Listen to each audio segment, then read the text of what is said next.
So, okay, you gotta get up. Come on, you gotta go. Go. Come The on. new and improved John Brewer. Come on, you gotta go. Come on, Chubby. Come on, let's go. Thank you. Did you call it Chubby? Chubby. Oh. That's kind of our nickname. His real name is Max. Anyway, so here we are. Hey, everybody, thanks for joining us. I'm here with Emiliano Brooks. Cheers. Cheers. Thank you for the IPA. This is Brewer, and this is my newest IPA. I love it. So far, it's been getting decent reviews. Not too shabby. I already had a little sip, so.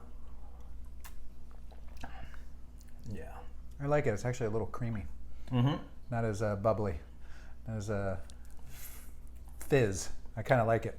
Yeah, it's got some to it. We may have to pour it out in a glass, but yeah, absolutely. So it's good to see you, man. Good seeing you. Good Thank to you for sit having down. me. Absolutely, absolutely. So we're kind of talking a little bit before we got on here, and I was saying, thinking about all the roles you play: photographer, ex-marine, marine guy. Once that's in your blood. No X's. What's that? No yeah, there is ex-marines. no X. Exactly. Once a Marine, always a I Marine. apologize for Yeah, that. no Absolutely, worries, no and I worries. appreciate your service. Just give me down. Give me 20. It's funny you say that because I went to the Tool concert, and Maynard is actually a Marine. Right. And so at the end of the show, he's real big on nobody filming. Oh. He doesn't want anybody filming. You get thrown out if you're trying to film during a Tool concert. And it's amazing because we sat up and we didn't see anybody filming. Wow. But at the end, he goes, "Security, stand down. Everybody, you can break your cameras out and film this one." And then they played one of their big hit songs. But, Was that the one you put on Facebook? yeah, exactly. Okay. I was like, oh, okay, let me go. Let me do it now. But yeah, absolutely, absolutely. So for those people who don't know you, they probably don't go to many chamber events because you're usually shooting photography at every one of them. Well, tell us a little bit about what you do. So I kind of have a little bit of mix of everything, more like a creative agency. We try to keep brands consistent, so we really work between signage, photography, and printing. Okay. So 'Cause most people see you with your camera all the time. right. Yeah. Most people know me as a photographer because that's how when I first started the business and everything, I had to photography as a tool. I was going to chamber events. What's the best way to network and to break the ice with people is take a picture and people engage with you and ask, what do you do for a living? So since then, though, of course, I kept going and hired for events. So, I mean, I do events from small 20 people for the chamber, a little small ribbon cutting that I used to do, all the way up to now working for the city with their July 4th, New Year's Eve, Christmas events. So, Excellent. yeah. And Took how a did you lot. get into photography? I think that's an interesting story, right? Yeah, actually, when I went to the Marine Corps in 93, 94, I was 93. in, actually 93 to 95, at the end of 93, end of 95, I was in Japan. So when I was over in Japan, I was like, you know what, I want to catalog everything I do. So I ended up spending half my 1 month's pay for a PFC to about $500 I spent on a camera, a Ryko fully automatic film camera, and just started documenting everything, and it's just been carried on and just upgraded until, probably mid-2000s, 2004, 2005, I worked for a real estate marketing company.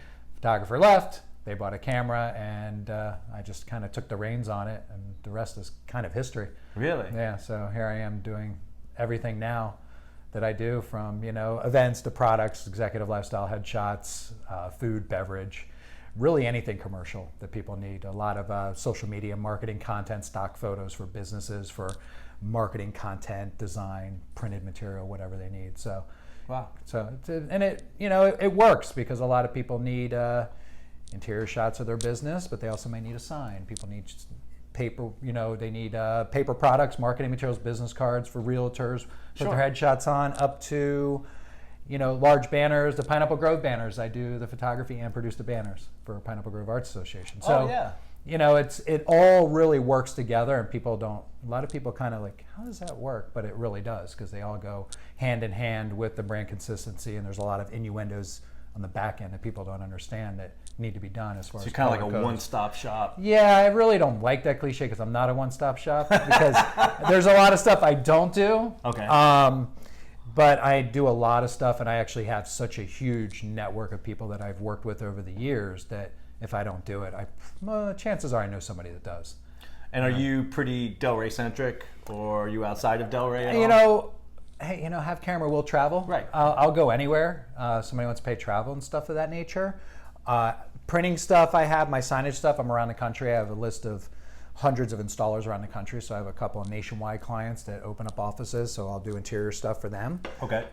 Which is great. I don't have to go there. especially now with cell phones and technology. I mean, it makes it so much easier for people to kind of take a picture of an office space, send it to me, and do a rendering. Photography, I'm really kind of South Florida. You know, I've gone all the way up to, you know, Stewart, you know, a little bit north of there, all the way down to South Miami. Okay. For, you know, whatever. And when you are photographing, what are you thinking of?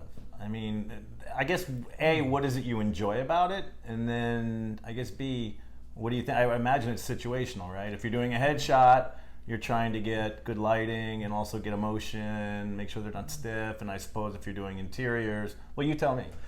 Well, it's kind of interesting. I have a little bit of knowledge when it comes to psychology. So when it comes to the photography side of like doing people, as far as like an executive lifestyle portrait or something like that, you really you don't want to force it. I don't want to force smile from people. So really, thankfully, I'm a very social butterfly. I can get out, I can get to know anybody. I mean, I can know you for 30 seconds and pretty much know your whole life just by some questions that I asked, and it just comes natural to me. Oh, you're a psychological ninja. Yeah, you know. But what's nice about it is that, you know, I want to bring out the natural look of somebody. Nothing worse than getting somebody to force smile and then picking that image. It just sucks. It even sucks for me. I look at it, I'm like, oh, we could have done so much better. So the challenge is just having people warm up to you. But I mean, I just come in, I start warming up with people. I did 12 people the other day for Ameriprise. Really? And, you know, I had 11 people in a big couple of groups.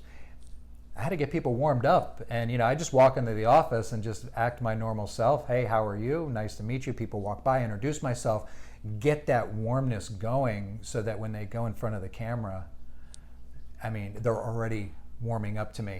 And I get them to talk, and I ask them questions while I'm shooting. And the funny thing is, it's either the very first couple of images or the very last couple of images, no matter how many I take, are the ones that we end up selecting. Funny, yeah. Because it's when they come in, it's kind of that first initial, hi, how are you?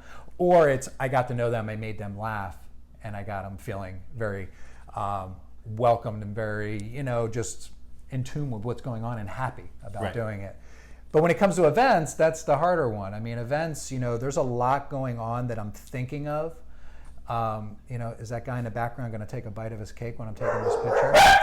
And that's the obligatory dogs go crazy. Now it's official. You've been on Brews or Brewer. The dogs are barking. Yes, so that's right. When I came in, they don't have much of a bite though, thank God. Thank God. But you know, the events, it's like that. How's that lighting behind it? I mean, you know, at the Delray, the Chamber installation lunch last week. Yeah. You know, they got a lot of windows there, a lot of bright light coming in. It's at noon, the light's coming in.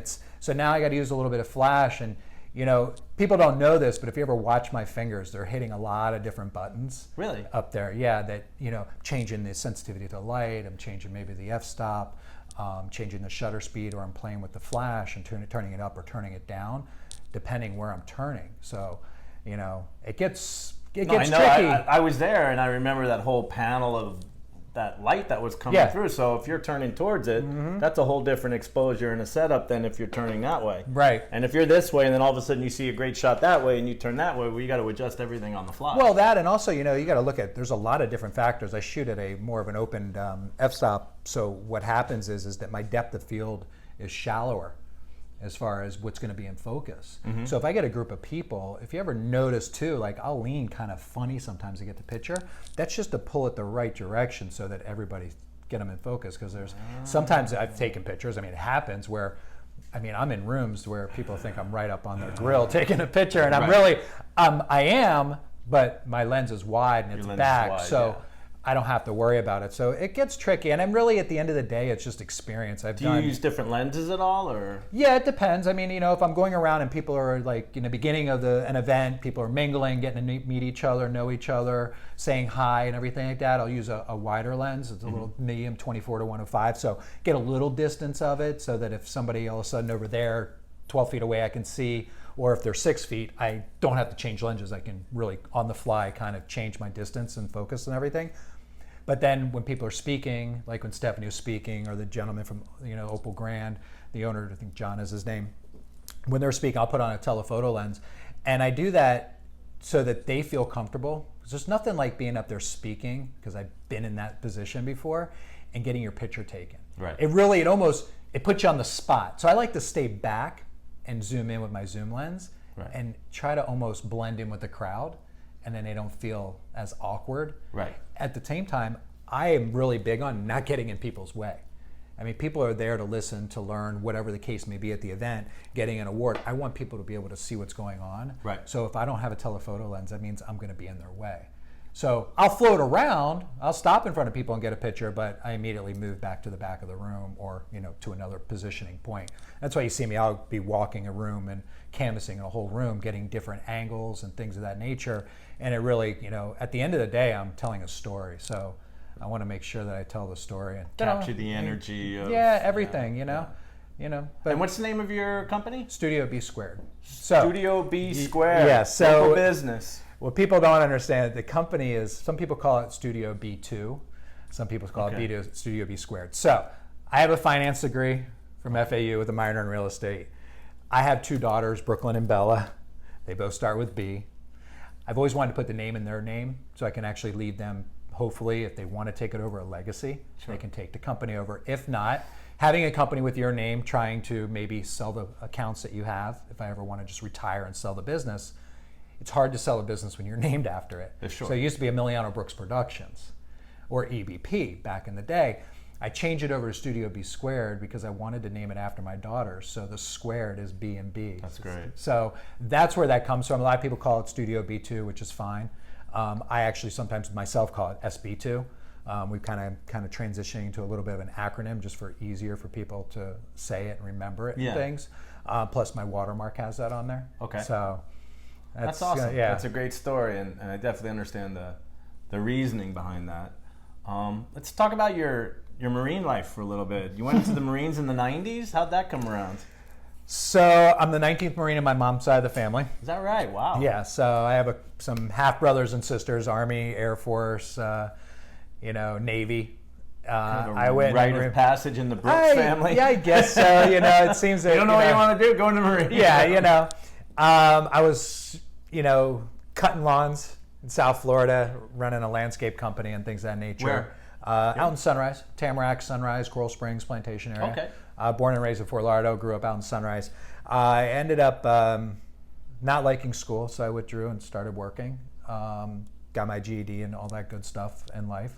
And Marine Corps called me up. I tried to get in when I was 17. They wouldn't let me in with the GED. And when I was 19, they called me up, said we had an opening. We have a quota. We can get you in as long as you score high enough on the ASVAB. Took the test, went over, and they said, you passed. We want to put you into artillery. I thought, well, I don't have to be a ground pounder or a grunt, so that kind of works out. But one stipulation I had to leave in 3 weeks. So I thought about it for about 30 seconds and said, where do I sign? Went home, told my mom. How old are you now? I'm 46 now, just turned 46. No, I mean not now. Then I was 19. 19? Yeah, so. Living in Sunrise. Yeah, and I was, and let's just say for a lack of minimal information, I was definitely on a wrong path of things I was doing. I was just so much more aware, I guess, thankfully now that I look back, I really had the mindset and awareness to know that if I kept going in one direction, it wasn't good. Marine Corps came. It was one of those pivotal moments in my life, transitional periods. It was just like perfect for me. Yeah. And I made the choice to go in the Marine Corps, and really it was to protect our country, learn, get out of Dodge, something new. And this was when? Was there anything going on back then? 93. So it was in between. Gulf War or anything? Just Somalia. Somalia. So I ended up... I got to say, that's one of the things I love about you.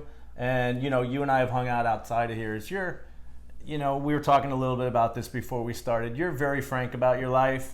And, I think sometimes with social media and you get the feeling that everybody's life kind of does a trajectory like this. Totally. And you and I have gotten into it before about the lows we've been at. Yeah.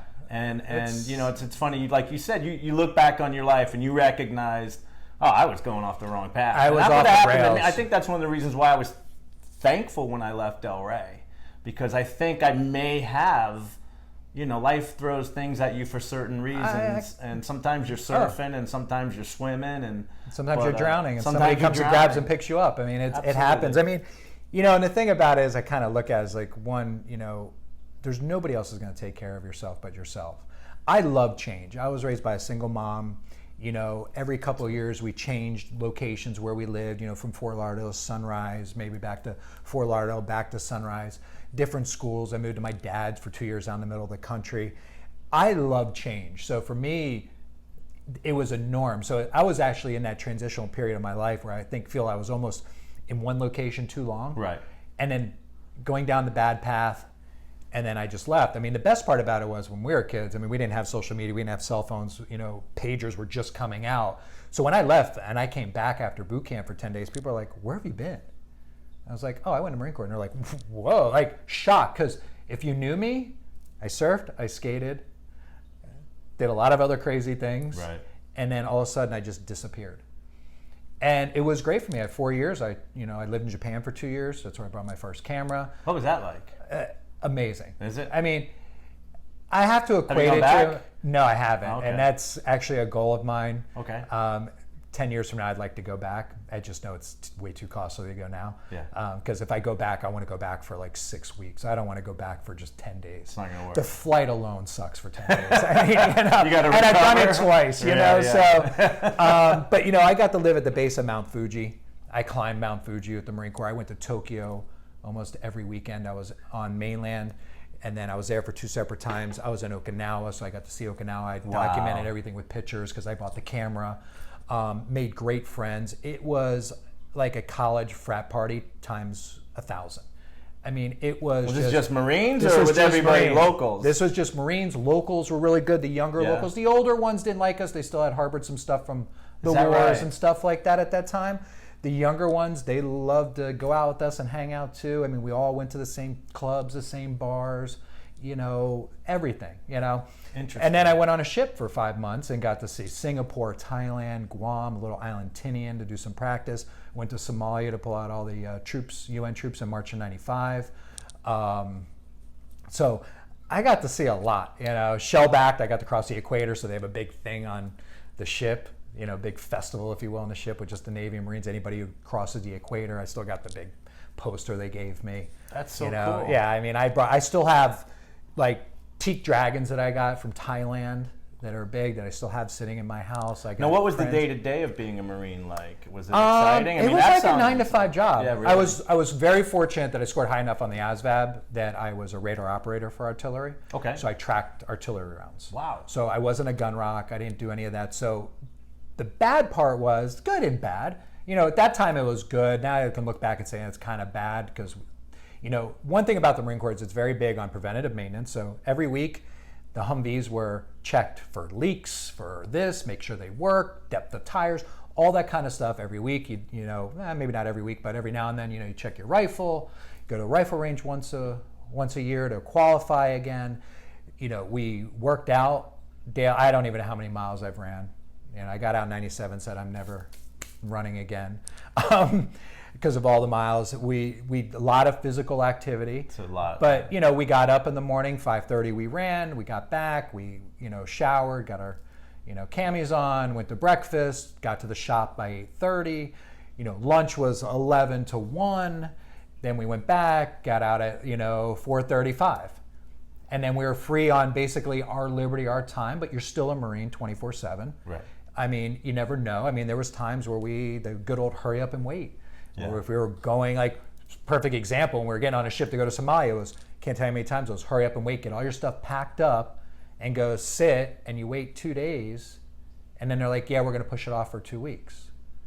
And, and that, all goes all the way down up to Washington, of course, I'm sure, with them saying, oh no, we're going to send them now, we're not going to send them now, or, Right. So, but it really was just a normal 9 to 5 life. I was in a headquarters battery, so yeah, I did have it a little easier than some of my friends. Uh-huh. We had WMs in our barracks, we had women Marines. I mean, it was really good, but at the same time, I have lifelong friends. One of my best friends lives in St. Pete. How you doing, Joey?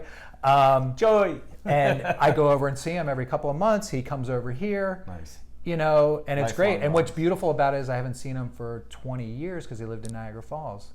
And then him and his wife moved to St. Pete. And I'm like, Boom. so I drive over every 2-3 months for the weekend. Wow. I've even taken the kids over there and stuff. So, it was a fabulous experience. I mean, it gave me a lot of work ethic. It gave me a lot of, working by myself or with a team. So I do that now. I mean, it just has all just built upon what I learned in the Marine Corps, which is really good. Yeah, I imagine keeping a schedule, which was something I didn't learn right away.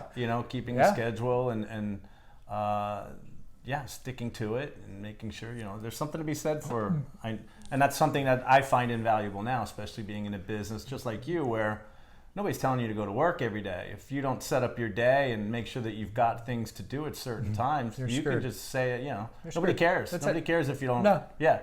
It's not like, and was my first big lesson once I got into real estate was, wow, nobody cares. It's not like I'm obligated. I got a shift hanging up at the restaurant. You're working 9 to 5, or 9 at night till 5 in the morning when I was in Vegas. But yeah, you got to be here at 4. Close the doors at 12. Blah blah blah blah. Yeah. Now it's all do your rolls, do your wraps, make sure everything's cleaned up. This and that. Exactly. I mean, and listen, I'm a single dad with 2 kids. Yeah. Well, not single, but my household is just me and the 2 kids. I have them, 50, 60% of the time, maybe sometimes a little bit more. And if I don't have a schedule, and if they don't have a schedule, if they don't have a schedule, they need it. And there's some rules. I thank God for the Marine Corps for that aspect, because I'm able to be like, okay, when you get in the house, your shoes get off, folders get put on the table, lunch boxes on the counter. You got 30 minutes to do this, then I want baths done, I want this done, where's your homework? Get up and do your homework. I mean, and now I got Alexis for him for Christmas. Now you're the drill sergeant. Well, unfortunately, excuse me. So you said there was no bubbles. There's a bubble right there. But yeah, I mean, it's funny. I mean, my mom was actually over for my birthday, and my daughter, I got them iPads for Christmas with the pencils and everything. And my youngest daughter went to a Super Bowl party at my friend Roy's house, another fellow realtor in Boca. And he sends me a picture of one of them. And the girls had strict instructions. You lose your pencil. Now, Apple pencils ain't cheap. So I'm you lose your pencil for your iPad, you're buying it yourself, the new one. Well, he sends me a picture, pencil. So fast forward, the kids come home. I'm like, all right, girls, I'm doing a spot inspection, iPads and pencils now. My youngest daughter, Brooklyn, is just like, Daddy, it's in my room somewhere, but do I have to look for it? I'm like, where is it? I don't know. I was like, you know where it's at? You left it at Roy. She's like, oh. And I said, get down and give me 20.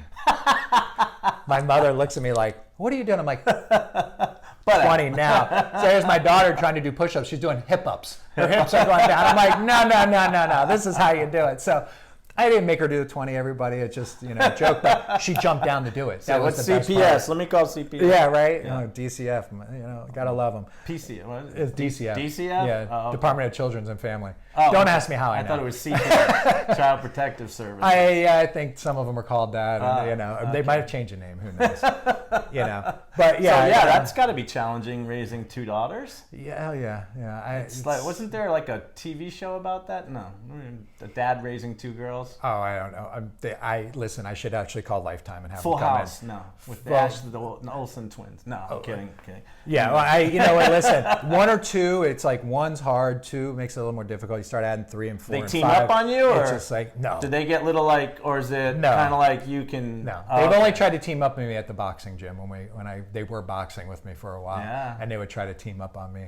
So that's a pretty cool story. I remember it was about a year ago you got involved with boxing. July 2018. Wow, you got the date down and everything. July 2018, and you kind of went through a miraculous little transformation, huh? Yeah, kind of like a rededication, a refocus, which is something else I love about you. You're in your 40s. I'm in my 50s.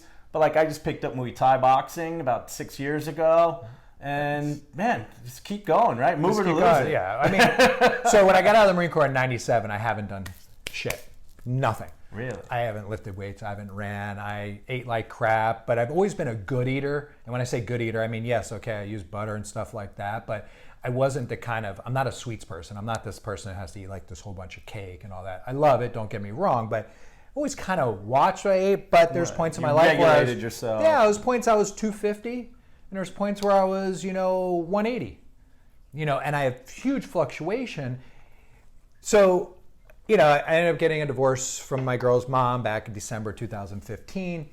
Went through some really deep pits. I mean, sure. the worst I've ever been in my life. couple relationships, one toxic, one toxic sometimes. You know, they kind of all kind of changed, but they really just weren't relationships for me. But when it came to July of 2018, I was like, I got to do something.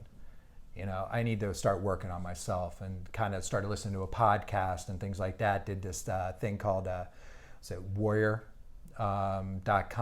sign up for a month long. It was a big group, like 1,800 guys on a private Facebook page, you know, trying something to just kind of figure things out in life. Things were there, but it wasn't happy. This wasn't where you wanted it. I wasn't where I wanted to be. I wasn't happy, having problems with my kids, problems with the ex, you know, problems with the girlfriend, friendships, business. I mean, everything was tying into it. And it's like something, pressure, yeah, you know, it's like, and it's kind of like you say, if you don't have a schedule, like at that time, I really didn't use my calendar. It's kind of just off the hip. I'm busy today, I'm not busy today. Right. But there's always something to be doing. You know, small business owner, you know, if you may not be seeing clients that day, but there's a lot of shit that can be done to continue the growth of your company, this and that. So I started looking I had a gym membership I was paying for at LA Fitness for like 7-8 months. I didn't go. Love racquetball. Couldn't find enough people to play pickup. I know you started the volleyball thing. We did that. That was around that time we did the volleyball stuff. Yeah. We did the one game, kind of never took off from there. Got going. So I started going. I ran into Matt, who used to run the gym, and he's just like, well, why don't you come to the gym and give a free thing? And at the same time, I was listening to this guy's podcast where he was boxing. So it was the same day. So I'm a big coincidence kind of person, you know, things happen for a reason, all that. Yeah. There's no accidents, the world's bringing it to me for whatever reason. Went in and tried it, and I was like, this is for me. And so I signed up immediately after the first class. Yeah. They gave a great military discount, which I am very thankful for. That's awesome. And I started going 6 days a week. I think I went 6 days a week for the first 8 or 9 months straight. You did, I know you did. And my body went from this to this. Right. And I mean, I'm 200 pounds. I only started at 208. Wow. And I haven't, but losing weight, putting muscle, my body fat went from like 28% down to like, I think as low as 11% I went. I mean, I just started. And then from there, I ended up hiring a life optimization coach, which did a 4-dimensional type thing. It was like a 14-week boot camp, if you will. Okay. Every day, 2 to 3 hours. This guy, Ryan Nidell, and he was very instrumental in where I went.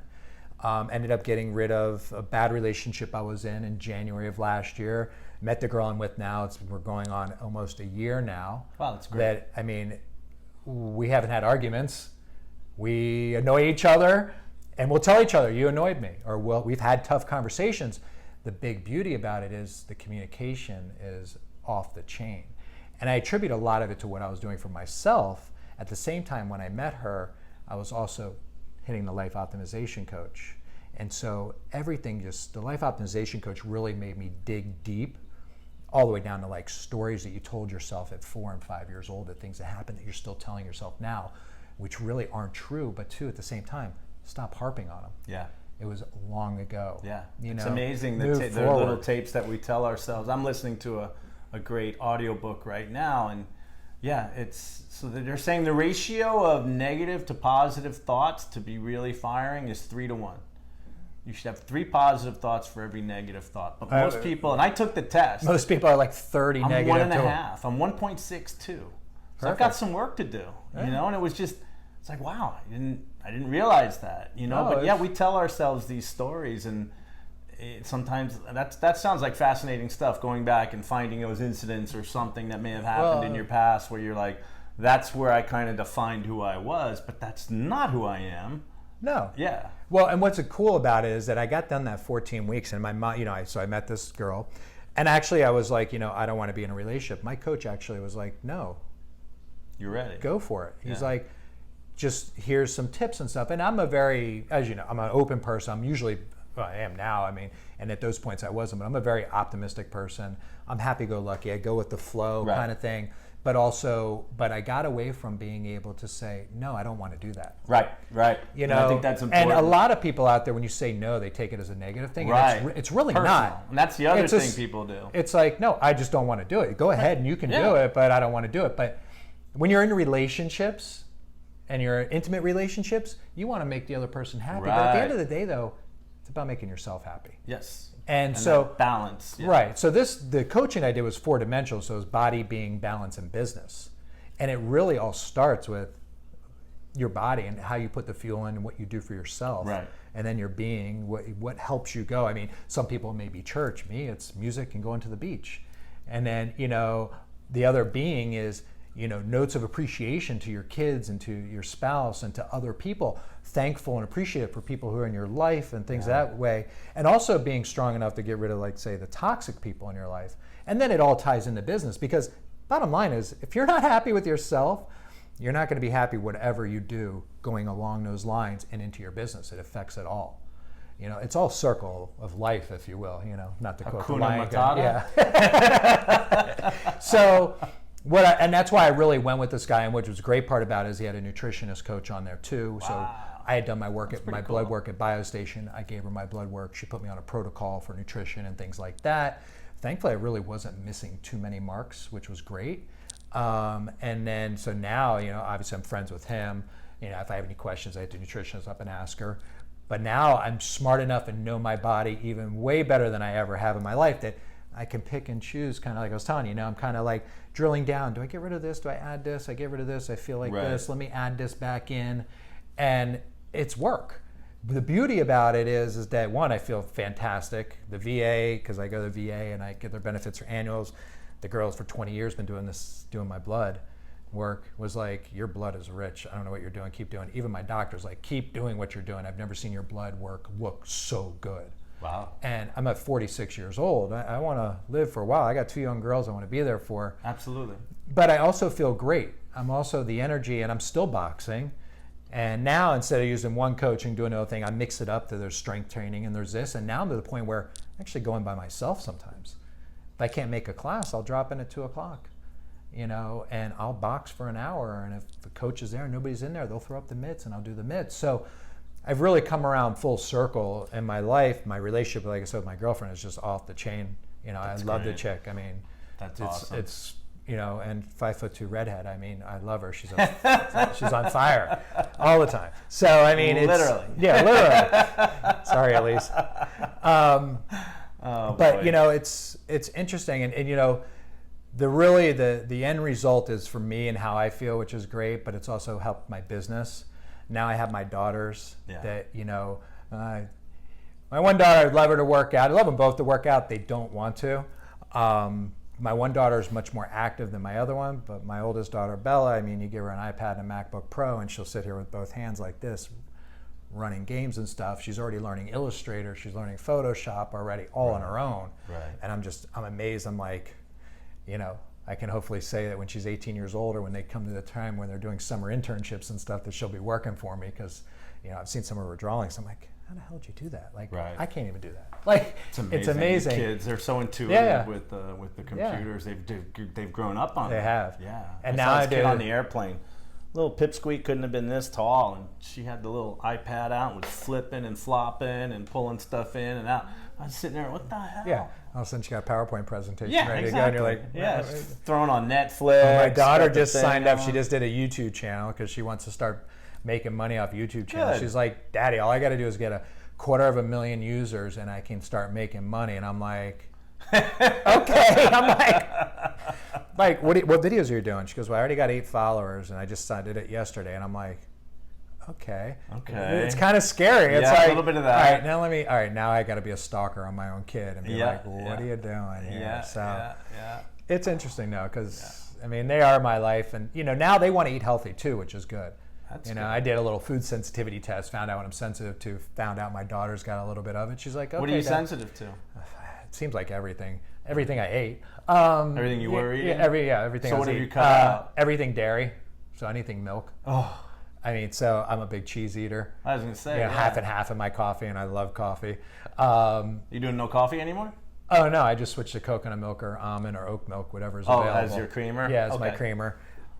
Eggs, white and yolk. I used to eat probably 2 dozen eggs a week. So what do you eat for breakfast? And I usually just do a smoothie anyways for breakfast. Yeah, or something. About doing that. And then I can't have tuna. I'm a big tuna. I mean, even tuna fish out of a can on a salad for lunch. Right. Big sushi eater, big fish eater, no tuna. What? Yeah. And then brewer's yeast. and that's not by your name brewer. It's Yeah. brewer's yeast that you use. Yeah. Supposedly not allowed to have that. Creates inflammation and everything. And then whey, gluten. I mean... well, that I hear a lot of. Yeah, I hear a lot of it. You kind of hear a lot of people on that one. But tuna, you can't eat tuna? Yeah, I have a mild sensitivity to it. So the way it got done was everything except for the dairy was 6 weeks, don't have it. And then I can have it once or twice a week, flex kind of, as they say. And then the milk was 12 weeks, no milk products at all, and I can do it flex. I've kind of cheated here and there. And I can tell you after a few days of not having something and I have it, I feel it right away now. Now it's like I don't want to do it. Interesting. Because it bothers me. So you're sensitive. Well, I guess once you eliminate something that you're sensitive to, once it gets back in your body again, your body kind of goes. It probably has a little bit of a shock to it, in some way, shape, or form. Right. And if you're getting in tune with your body like that, you're probably aware of it when it happens. Yeah. It's what does it do to you? Like sluggish? Just or bloated, just inflammation, bloated, gassy. Gassy. Everybody wants to be gassy. Yeah. I mean, so, and my oldest daughter, she's been doing it now, and she's noticed it, and she's just like, wow. So, which is good, is that I kind of slowly transition them off to just, gluten-free bread, gluten-free bagels. Right. Now they're eating So on a normal day, what cream does cheese. Emiliano Brooks eat in a normal day? You smoothie in the morning with what? Strawberries, blueberries, frozen fruit? Yeah, my Maybe you can get it at the smoothies green usually market? have a cup of frozen blueberries I get from actually Costco, and they're pesticide-free, not organic, but pesticide-free. Right. From Canada that they have. And so I do a cup of those. I do Equilibrium Nutrition. They have like a daily detox formula, so I do a scoop of that. Do a scoop of greens, a little MCT oil, half a banana, and water. And then for lunch? And for lunch, Water, huh? No almond milk or anything like that? just straight up water. I don't Okay. want to put anything more than just as, natural, because also the water helps with the hydration. Sure. And then at lunchtime, I've actually lately I've been actually packing my lunch. So I've been just doing more like either a salad with just some chicken or something on it, or I'll do a PB&J, on gluten-free bread. Okay. And then I'll have fruits or whatever the case may be. For dinner, now dinner's becoming more kind of, I like to say I'm like 50% vegan and 50% carnivore. Okay. So, yeah. Even your meals? Yeah, so I've been vegan? doing like a lot of vegan we do meals. that. We do that. Yeah, I've been doing a lot of vegan meals with the kids. Just a lot of vegetables and stuff, and they've been enjoying it and liking it. That's so great. I eat that, and then been doing salads, and then I'll do whatever. I mean, I'm not going to give up steak. I'm not giving up fish. I live in South Florida, for Christ's sake, because I can go catch it myself if I have to. But I eat a lot of fish and stuff, and a lot of chicken. I use ground turkey. I'll do spaghetti now is the quinoa brown rice pasta from Trader Joe's. By the way, I love Trader Joe's. Yes. It's my favorite place.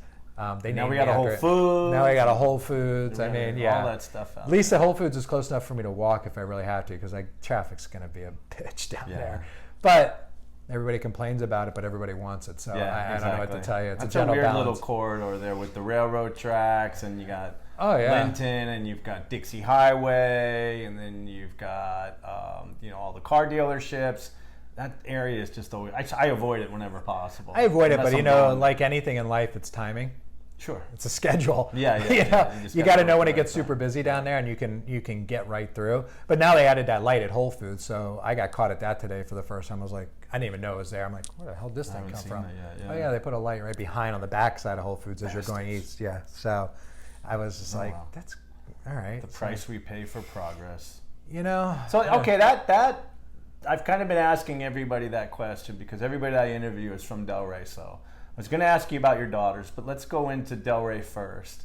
How do you feel about what's going on in Delray right now? I mean, I live in Lake Ida here. You've obviously seen the home prices and the development that's been going on, both commercially and residentially. I won't be your neighbor soon. It's sad, I mean, in the sense that, it takes almost $2 million to get into this neighborhood now. What do you think about the growth that's been happening in Delray, and where do you see the future of everything in Delray? I think it's I think everything in life is a gentle balance. Mm-hmm. I think everything's kind of a compromise. Don't be PC on me here. Oh, I will be. I will be, because you know what? I work on all sides of the fence. I'm a photographer. I listen. Photography is my bread and butter, and I do design, direct mail, and printing. So right now it's campaign season. That's all I gotta say. Okay. But nobody knows who my clients are, so we'll leave it at that. Okay. All right. But I actually don't mind it. Honestly, I really don't care. I agree. Yeah. I mean, yes, I'm older and everything, but I also grew up here. I've been in Delray Beach since 2001. That was gonna be my other question. Yeah. What brought you to Delray? Oh, I grew up in Sunrise in Fort Lauderdale. My next place, I lived in Coral Springs, and then from Coral Springs, I moved to Deerfield, and then from Deerfield, my ex-wife and I were buying a place. It was our first time after Deerfield, and I was just like, where are we going to go? I wanted to move to Hollywood, for Christ's sakes. I wanted to go like John Young Circle because the price is $125,000. You can get a duplex with a double lot, rent out one side. And I was like, the prices are going to go up. Trust me, it's going to go. It's going to go. We can, down the road, we can bulldoze it over and build a house. We got a double lot. Right. She didn't want to go. She's like, I'm not going to be going to school. I'm like, wait a minute. What if you go to school at Nova? Well, she wanted to move up to Delray. She found this condo. Saw it online. I was like, like Delray. Where the hell's Delray? I didn't even know where the hell it was. And I lived here and grew up here. So I ended up, we ended up buying this condo on Linton, just west of 95. I was like, all right, this is cool. It's all right. My condo building.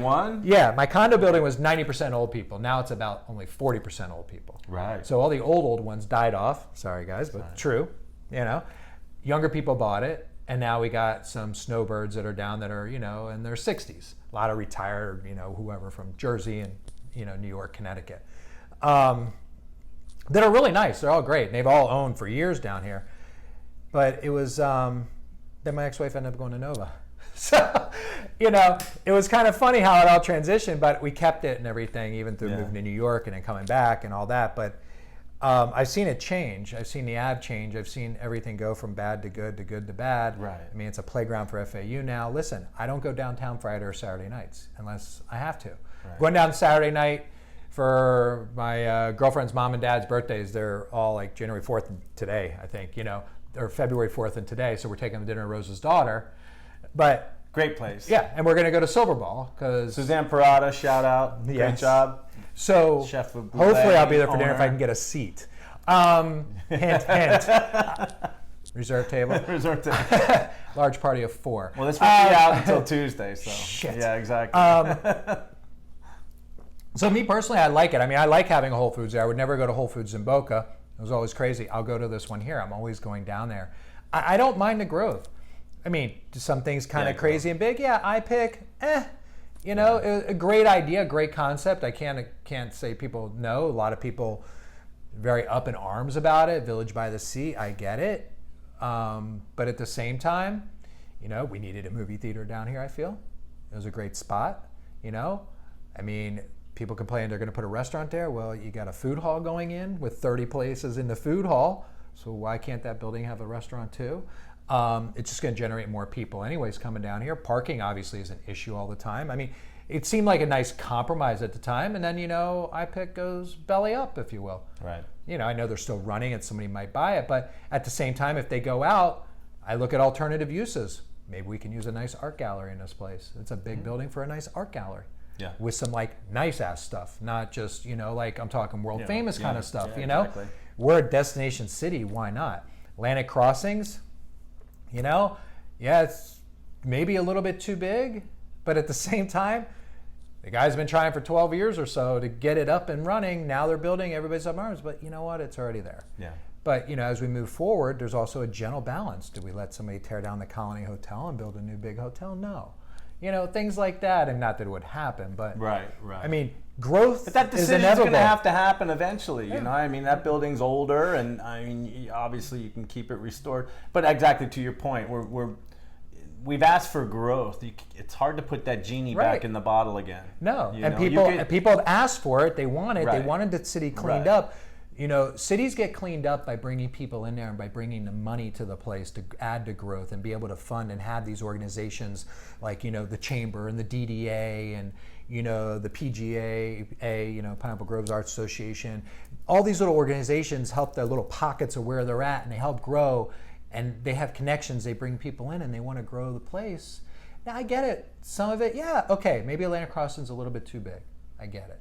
But, we also have to be honor an agreement. Yes.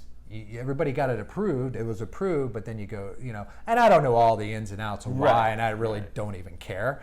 But at the same time, I'm not saying take our beaches away and put high rises right on the beach either. Right. I think that's one thing. And I think a lot of people are probably even scared of that. All those little shops over the bridge, like Realtor Row down there and where the Seagate is and everything being taken and other things come up. Well, no. We had on Sprab recently a property that came up with all the technology and everything. Now elevators have gotten a lot cheaper. So what's happening is we had a guy who bought a duplex and basically wanted to go 4 stories high. You're only supposed to go 3.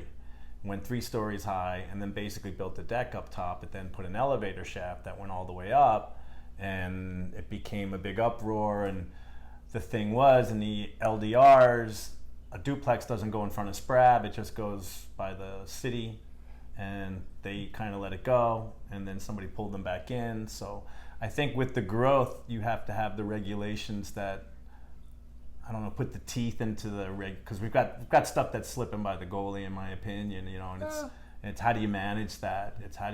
Well, and I think systems need to be streamlined. I mean, a lot of systems, I'm sure, within the city. I mean, I don't know. Again, I don't know. I don't know how it operates inside. I can only speculate, and just by things that you tell me and other people tell me, that there's just the flow of information. There's not a consistent flow that goes in kind of in one direction. There's kind of like not a goalkeeper there. Like, okay, this is coming. Funnel where it's all coming. A funnel where it comes in, where you have a few people that'll be like, okay, well, this is what's going to happen. All right, this has got to go this direction. This has got to go that direction. But that 1 or 2 people, and I don't know how that's accomplished because I don't work in the city. I wouldn't want to. Maybe that's the city manager or whatever. Yeah, anyway, I mean, we're getting out of our element there. Yeah, I mean, hopefully the city manager, though, welcome aboard. Good luck. Yeah. I mean, absolutely. But I love Delray Beach. I love the growth. I do. I mean, property values go up. Listen, I'm a property owner. Mm-hmm. I mean, property values go up.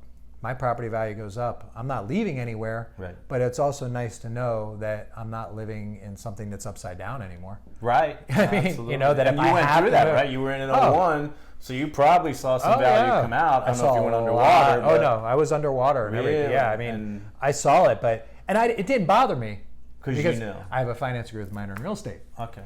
I knew everything. What goes up must come down. Right. I mean, the key is, as long as it's steadily going up over the course of 20, 30, 40 years. Right. Right. I mean, my mortgage and maintenance fees and everything that I pay are less than what I can rent at SOFA.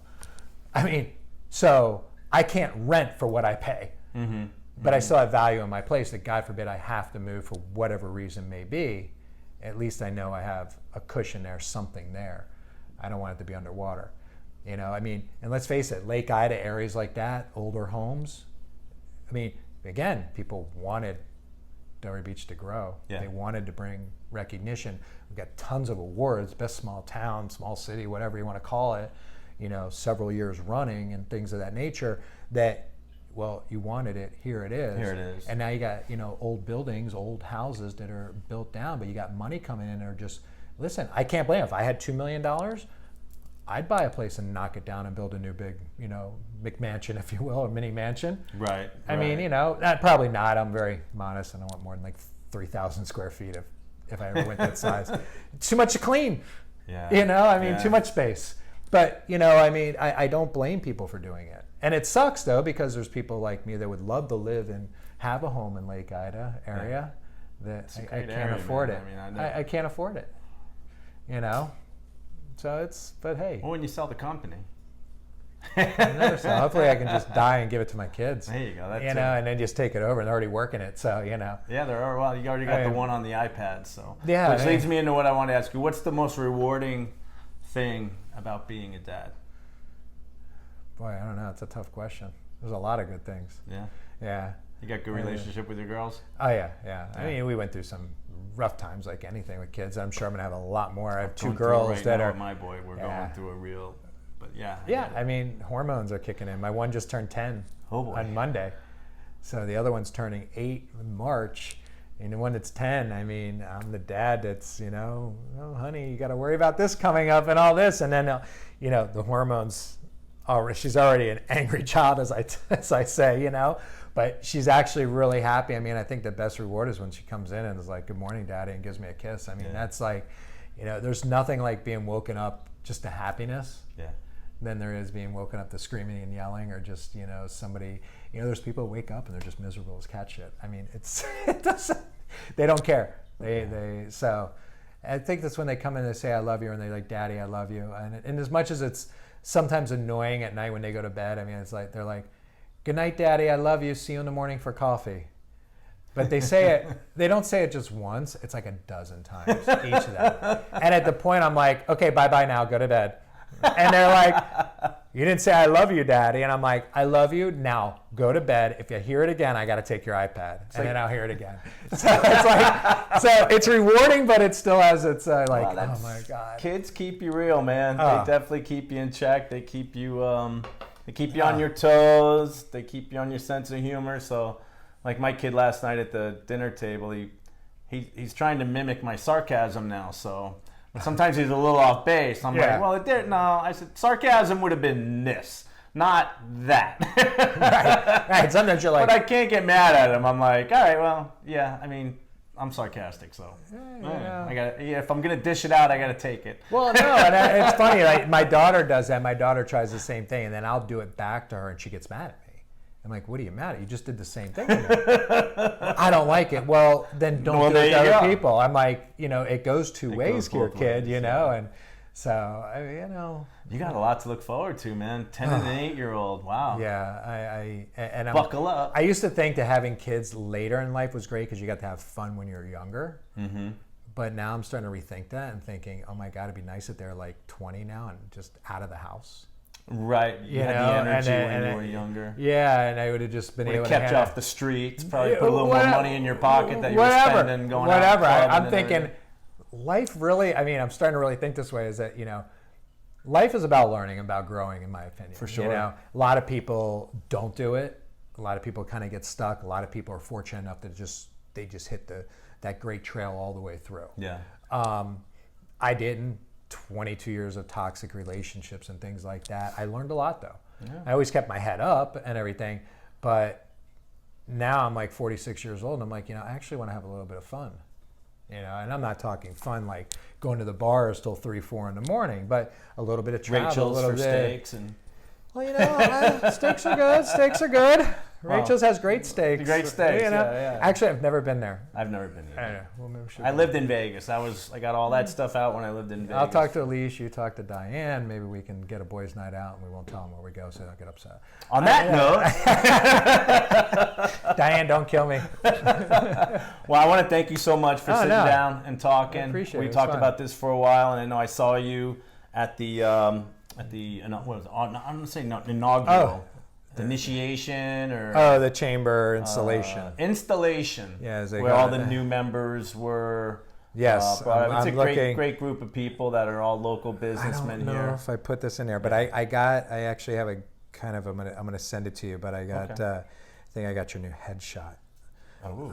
I took that one picture of you, but I don't think I have it in my phone. That's okay. You can send it to me. I have to send it to you, but yeah, I definitely. I think I'm gonna send it over to the team to get a little, you know, play around with some clothing issues that I see, but it's definitely a Brewer shot. I think you should like print it and put it right on there, right on the label. Yeah, absolutely. You know? So I want to thank you guys for watching this. Hopefully you made it the whole way through. I thought we kept it moving pretty well. Anyway, it's Emiliano Brooks. He's got B squared or B Studio Squared. Studio B I can't even squared. say it now. Studio B. That's a good beer, right? I think it's Studio B2, and I'm sure you'll see him around town with a camera in his hand, or probably tonight. Oh, that's right. We have opportunities, right? Opportunities at 5 for a little ribbon cutting. So I'm gonna swing by there on my way to Rockstar at Hyatt that starts at 5:30. So I sponsor a Rockstar networking event every month. That's right. Plug that real fast and then we'll get out. Rockstar Network's a great event that happens once a month down in Delray Beach at the Hyatt right now. Kind of change locations every 6 months. On the rooftop bar? No, Hyatt doesn't have a rooftop bar. Oh. It's the Courtyard Marriott. The Courtyard Marriott. Aloft or Aloft or whatever they say. Aloft, yeah. Free event. It's great. Usually 100 plus people. I know they got some advertisers. All professionals, you know, I mean, and everybody's there. So we have like 12 sponsors, so we all put in the kitty every month to be able to make it a free event for everybody. So it's really good. And then I also, from that, I'm actually a president of Master Networks in Delray Beach, so we meet at the chamber once a week on Thursdays. If anybody wants to come, they can always reach out to me. But I'm the president, so I get to stand up and run my mouth for an hour, which is great. I do very well at that. Yeah, you just did. So, so Rockstar, really good event. That's excellent, man. Yeah. Glad to, you're so active in the community. Everything you do is business oriented, but it's business oriented with kind of a community focus to it. I really appreciate that. Start looking on pictures when you see them in the chamber events and stuff like that. There's gonna be some new hashtags coming out, like where's he? Because I've been like popping up and photobombing some very important pictures with people and kind of, I'm trying to like kind of, a little campaign, if you will, kind of thing, just for fun. Sure. Because I'm always out there. Yeah. Always.